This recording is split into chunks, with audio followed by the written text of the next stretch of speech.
हरिओम. श्री कृष्णार्जुनामध्ये घडलेला महत्त्वपूर्ण संवाद, ज्यामध्ये भगवंत पारमार्थिक रहस्य प्रकट करत आहेत आणि त्याच रहस्यांची चर्चा चिंतन आपण करतो आहोत. भगवंत केवळ आणि केवळ भक्तीनेच प्राप्य आहे असाच भाव यातून प्रकट झालाय.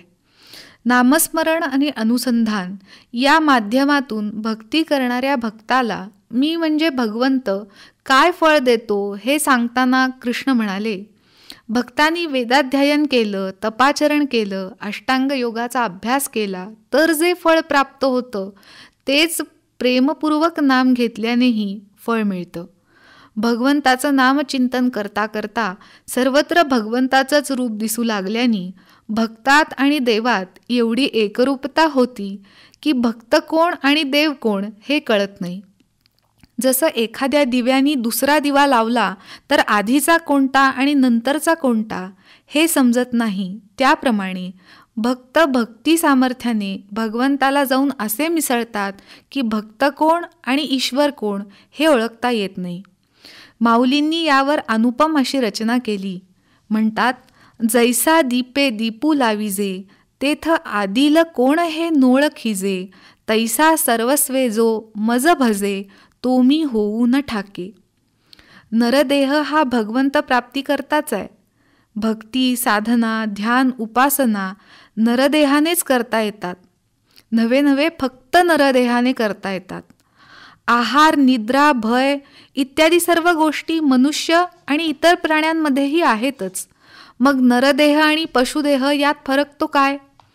तर जीवाचा शिव होण्याचं सामर्थ्य फक्त नरदेहामध्ये आहे. पण असा अपूर्वाईचा सुंदर नरदेह विषयासाठी केवळ भौतिक गोष्टींसाठीच खर्च केला जातो आणि या देहाचा मूळ उद्देश मनुष्य विसरतो, तेव्हा मात्र ईश्वराला वाईट वाटतं. अहो, ज्या देहाला भगवंताचा चैतन्याचा आधार आहे तोच यथासांग कार्य पार पाडू शकतो.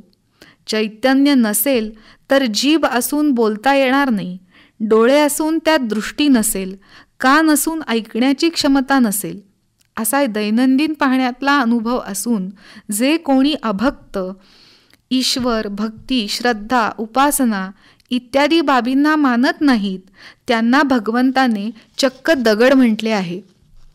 भगवंताचे हे मनोगत ओवीबद्ध करताना माऊली म्हणतात, तैसे माझे भक्ती वीण, जळो ते जियालेपण, आगा पृथ्वीवरी पाषाण नसती काही. हे वाचून सामान्य जीवाला वाटेल की भक्ती रहस्य साधणारा अर्जुनासारखा एखादा विराळाच. पण मी तर आयुष्यात कळत नकळत पुष्कळ पापकर्म केली आहेत, मला असा भक्त होणं कसं शक्य आहे? पण इथंच संतांनी जीवाला मोठा दिलासा दिलाय. संत म्हणतात, एकदा तुम्ही भक्तिमार्गी झालात की झालेल्या पापकर्माबद्दल मनस्वी पश्चाताप झाल्यावर त्याचा पुन्हा विचार करू नका. पुन्हा असं पाप घडणार नाही याची काळजी घ्या. तुकाराम महाराज तर म्हणतात, मागे झाले पाहू नका, पुढे आहे जामीन तुका. एकदा का जीव भक्तीच्या गंगेत न्हाला की तो गंगारूप म्हणजे भगवत स्वरूप होणारच. समर्थांनी देखील दासबोधामध्ये म्हटलंय, का सरिता गंगेसी मिळाली, मिळणी होता गंगा झाली, मग जरी वेगळी केली तरी होणार नाही. एकदा साधी नदी जरी गंगेला मिळाली तर गंगा होते, पुन्हा पूर्वीचं स्वरूप वेगळं काढता येत नाही. अशी खात्री आणि अनुभव येण्यासाठी भक्तिपंथाला जाणे हेच श्रेयस्कर. रामकृष्ण हरी.